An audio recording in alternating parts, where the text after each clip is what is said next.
Como siempre, hermanos, para mí un privilegio estar compartiendo la palabra de Dios con todos vosotros. Como habéis visto por las canciones, hoy vamos a hablar del amor de Dios y cómo correspondemos como creyentes a ese amor, al único Dios y verdadero. Si queréis seguir abiertas vuestras Biblias, vamos a leer y nos vamos a centrar en los 3 primeros versículos de esta primera carta de Juan 3, y leeremos del 1 al 3. Dice así la palabra de Dios: Mirad cuál amor nos ha dado el Padre, para que seamos llamados hijos de Dios. Por esto el mundo no nos conoce, porque no le conoció a Él. Amados, ahora somos hijos de Dios, y aún no se ha manifestado lo que hemos de ser, pero sabemos que cuando Él se manifieste, seremos semejantes a Él, porque le veremos tal como Él es. Y todo aquel que tiene esta esperanza en Él se purifica a sí mismo, así como Él es puro. Vamos a orar. Dios y Padre Celestial, Dios y Padre de todos, los cielos de los cielos te adoran. Haz que toda la tierra también te rinda culto, que todas las naciones te obedezcan, que todas las lenguas te confiesen y bendigan, y que todas las personas en todas partes te amen y te sirvan en paz. Te rogamos, Señor, que tú seas la guía de este culto, que tu Espíritu Santo, que mora en nosotros y nos consta que está aquí entre estas 4 paredes, toque nuestros corazones y los corazones de aquellos que todavía no te conocen. Hágase siempre tu voluntad. Te lo pedimos por Jesucristo nuestro Señor. Amén. El principal propósito de Juan al escribir su Evangelio y al escribir sus cartas era que los lectores recibieran vida por medio de Cristo. Y a fin de recibir esta vida a través de Cristo, la única condición indispensable era creer en Él.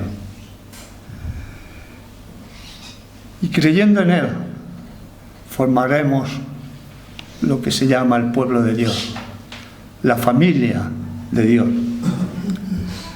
Así como el testimonio nuestro conduce a la fe en nuestro Señor Jesucristo nos conduce a la vida eterna.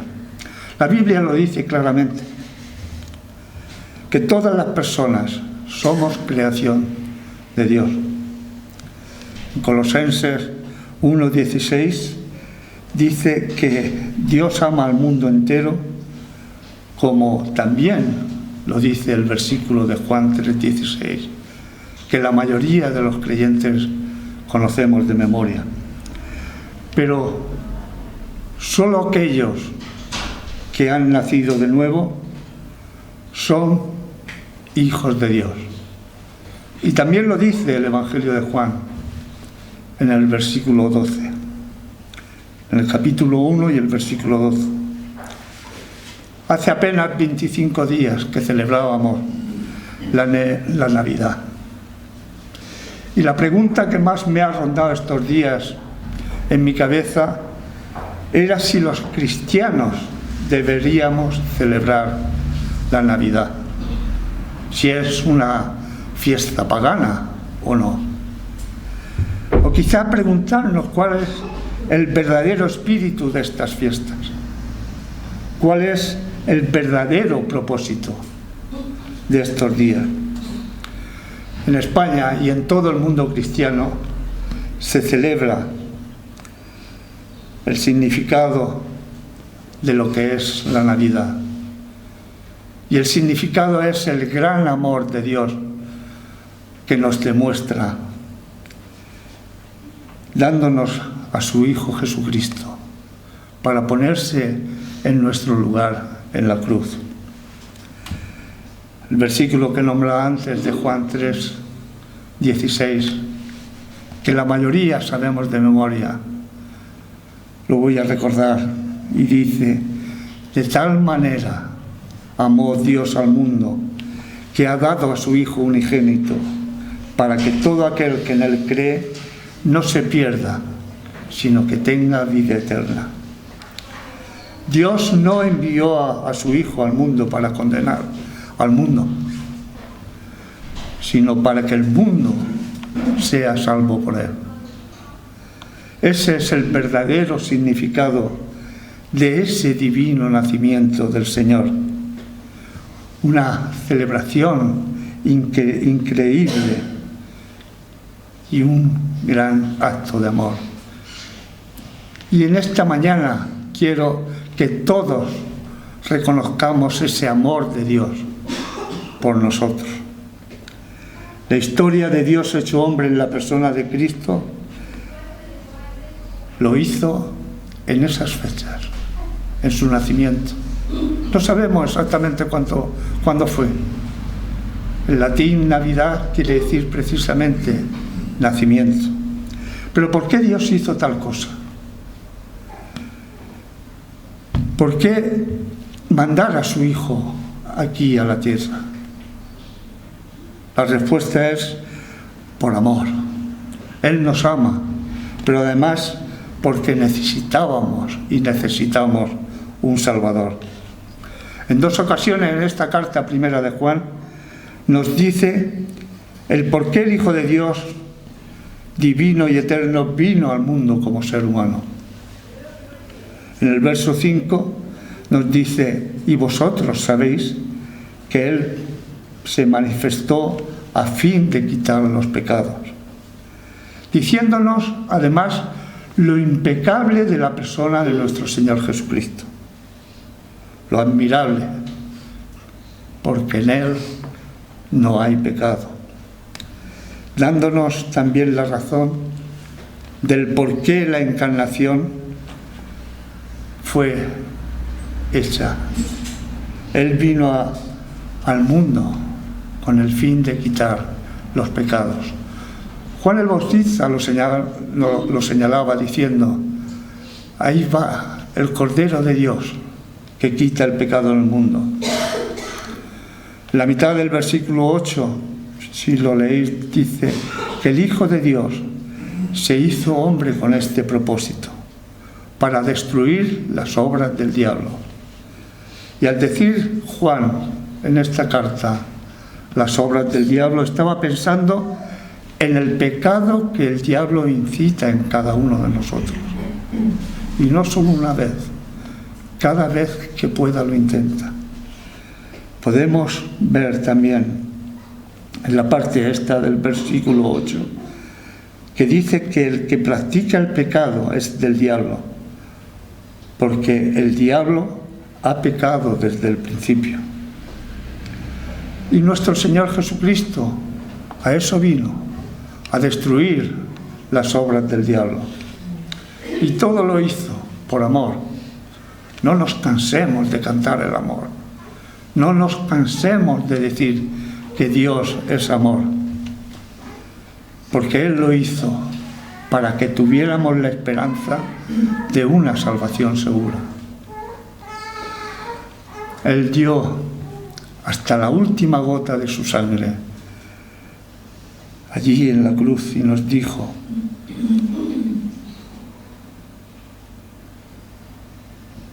no nos dijo, sino que nos dio a entender que Él está cercano a nosotros, que Él no está alejado de nosotros. Porque Dios, no pensemos que es inalcanzable, todo lo contrario. Él está más cerca de nosotros que nunca. no está despreocupado por que nosotros sintamos pena. Él se aflige con nosotros, si somos verdaderos creyentes. El Señor se enfada cuando nosotros pecamos y aparta la vista de nosotros cuando cometemos pecado. ¿Por qué? Porque Dios aborrece el pecado. Los salmos, el Salmo 5, en el versículo 4 dice: porque tú no eres un Dios que se complace con la maldad. Pero debemos tener en cuenta una cosa. Debemos tener en cuenta que si Dios nos ama y nos ha demostrado su amor, Él espera también una respuesta por parte nuestra. Espera que nosotros respondamos. El Señor ha puesto el amor en nuestro corazón y nosotros debemos responder al amor. Y el Espíritu Santo es el que trabaja en nuestro corazón para que nosotros le amemos. Y le amemos durante toda nuestra vida. Ese es el tema de esta carta primera de Juan: el amor de Dios y nuestra correspondencia con Él. Esto es un gran privilegio, al poner la fe en nuestro Señor Jesucristo, el ser llamados hijos de Dios, el pertenecer a la familia de Dios. Su palabra nos dice en Juan 1:9 que nuestro Señor Jesús es la luz verdadera que alumbra a todo hombre. Hoy casi todos nos preguntamos qué relación existe entre el nacimiento del Señor Jesucristo y nuestro nuevo nacimiento. ¿Cuál es la relación entre la encarnación de Dios y nuestra regeneración? Si nos fijamos en el versículo 1, nos dice que somos llamados hijos de Dios. Esto no quiere decir que antes éramos hijos de Dios, aunque no se nos llamara así, en absoluto. Significa que no éramos hijos de Dios y que, como el resto del mundo, estábamos muertos en nuestros delitos y pecados. Fijémonos en este versículo 1, que dice: para que seamos llamados hijos de Dios. La idea es que Dios nos hace su Hijo al poner nuestra fe en nuestro Señor Jesús. Venimos no solo con fe, venimos a los pies de la cruz también con arrepentimiento. Sin fe no puede haber arrepentimiento. Este es en nosotros lo que se llama el nuevo nacimiento. Dios, con su vida, cuando Él entregó su vida en la cruz y nosotros ponemos su fe, a esto es lo que se le llama el nuevo nacimiento en nosotros. Otra cosa que vemos aquí es la grandeza del amor de Dios por nosotros. Estamos dispuestos ahora, con este primer versículo, a responder la pregunta que formulaba al principio: ¿de qué relación existe entre el nacimiento de Jesús y nuestro nuevo nacimiento? Dios ¿acaso no podía hacer Él solo, sin mandar a su Hijo, habernos regenerado? Nosotros reconocemos que Dios es todopoderoso. Entonces la pregunta: ¿era necesaria la encarnación de nuestro Señor Jesús y que viviera en perfecta obediencia, sin pecado, hasta la muerte en la cruz? Y la respuesta es que sí. Nuestro nuevo nacimiento y todos los efectos de la fe, la justificación, la regeneración, la purificación y la transformación final a Cristo en los cielos había sido imposible sin la encarnación de nuestro Señor Jesucristo. Y es mi deseo, como hemos cantado, como estamos viendo, que el amor que sentimos por Dios sea lo más grande que exista en nuestra vida. Porque si no hubiera un Cristo en quien creer, no habría ocurrido ese nuevo nacimiento en nosotros. La encarnación del Hijo de Dios era necesaria.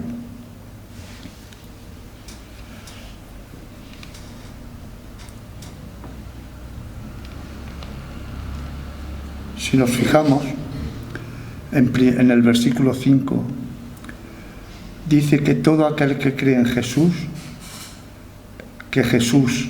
todo aquel que cree que Jesús es el Cristo, es nacido de Dios. ¿Qué significa esto? Significa que el Espíritu Santo hace que las personas tengan un nuevo nacimiento, a fin de darle fe en Dios hombre. Ese es el único propósito de nacer de nuevo. La fe en nuestro Señor Jesucristo es la primera evidencia de que ha ocurrido ese nuevo nacimiento. Cuando en el versículo 5 nos dice: aquel que cree que Jesús es el Cristo es nacido de Dios. Esa es la señal de que la fe ha operado en nosotros ese nuevo nacimiento. ¿Fue necesaria la encarnación de nuestro Señor Jesucristo? La respuesta es que sí. Porque la vida que obtenemos por medio del nuevo nacimiento es vida en unión de Cristo. Jesús dijo en el Evangelio de Juan: yo soy el pan vivo que descendió del cielo. Si alguno come de este pan, vivirá para siempre. La vida que tenemos en comunión con Cristo es la vida que nuestro Señor Jesús obtuvo por nosotros. Y por medio de la vida que vivió y la muerte con que murió, en Él podemos ver la diferencia de lo que es un creyente verdadero y un creyente falso. La diferencia es que un creyente verdadero conoce a Dios, cumple sus enseñanzas, trata de guardar sus mandamientos. Mientras que un creyente falso puede hablar de Dios, puede leer la Biblia, puede asistir a todos los cultos que hayan en una iglesia, a todas las actividades religiosas que se apunte, puede asistir, pero no conoce a Dios realmente. ¿Por qué? La persona que ha nacido de Dios, por la fe en Cristo, conoce a Dios Padre, conoce a Dios Hijo y conoce a Dios Espíritu Santo. Y por Él, por el amor que le profesa y por el hecho de que los conoce, trata de vivir una vida de obediencia limpia y sin practicar el pecado. El corazón del cristiano, y muchos de nosotros lo sabemos, se encoge cuando peca, se aflige. Pecamos muchas veces, o algunas veces, pero los creyentes no nos deleitamos en el pecado, porque el Espíritu Santo nos hace saber, por medio de una lectura de la Biblia, por medio de una predicación, por medio de un hermano que se acerca a nosotros y nos pregunta qué nos pasa, o por cualquier otro medio, el Espíritu Santo siempre nos redarguye de pecado y nos hace que nos arrepintamos. Juan nos da 3 razones para vivir una vida santa. El amor de Dios hacia nosotros no se detiene con el nuevo nacimiento. El crecimiento espiritual, lo hemos dicho muchas veces aquí en la iglesia, es un proceso de cada día acercarnos más y más a nuestro Señor hasta que nuestro Señor aparezca. Y cuando nuestro Señor venga, todos los creyentes verdaderos lo veremos en gloria. En Filipenses capítulo 3, versículo 20 dice: nuestra ciudadanía está en los cielos, de donde también esperamos al Salvador, nuestro Señor Jesucristo, el cual transformará el cuerpo de la humillación nuestra para que seamos semejantes al cuerpo de la gloria suya, por el poder con el cual puede también sujetar a sí mismo todas las cosas. Esto quiere decir que tendremos cuerpos nuevos, conformados a la imagen de nuestro Señor Jesucristo, aptos para entrar en el cielo. Todos tendremos el mismo cuerpo, a semejanza de nuestro Señor Jesucristo. Fijaros en el versículo 4 de esta primera de Juan, capítulo 3. Os dice que sabéis que Él apareció para quitar nuestros pecados y no hay pecado en Él. Una persona que peca a conciencia de manera habitual está demostrando que no conoce a Cristo. Y por lo tanto, si no conoce a Cristo, no puede permanecer en Él. En la muerte de nuestro Señor en la cruz, no solo somos salvos del juicio, sino que nuestro Señor Jesús quebrantó el poder del principio del pecado en nuestra vida. En el Evangelio de Lucas, nuestro Señor Jesús compara este mundo con un palacio que contiene muchas posesiones valiosas. Y un hombre fuerte está protegiendo este palacio. Podemos ver en Lucas 11 y los versículos 21 y 23. Dice así: cuando el hombre fuerte armado guarda su palacio en paz está lo que posee. Pero cuando viene otro más fuerte que él y le vence, le quita todas sus armas en que confiaba y reparte el botín. El que no es conmigo, contra mí es. El que conmigo no recoge, desparrama. Satanás es ese hombre fuerte. Las cosas que posee son los hombres y mujeres de este mundo que no han querido aceptar a Jesús, que están perdidos y no quieren cambiar. La única manera de liberar las cosas que posee este guardián es amarrando al hombre fuerte. Y es eso exactamente lo que nuestro Señor Jesús hizo en la cruz. Al venir a la tierra, Jesús invadió el palacio de Satanás. Y cuando murió nuestro Señor, quebró el poder de Satanás y capturó sus bienes. El botín de Satanás es tomado cada vez que un pecador perdido es ganado para el cielo. Y en el cielo hay gozo cuando un pecador se arrepiente. Un incrédulo que peca es una criatura pecando contra su Creador. Un creyente que peca es un hijo pecando contra su padre. El incrédulo peca contra la ley. El creyente peca contra el amor de Dios. Nosotros muchas veces hemos dicho Proverbios 1:6. El principio de la sabiduría es el temor de Dios. Pero el temor de Dios no es vivir en una atmósfera de terror. Como nos dice la carta 2 a Timoteo, porque no nos ha dado Dios espíritu de cobardía. El temor de Dios indica que los hijos de Dios adoran y son reverentes para con el Padre. Por eso no le desobedecen.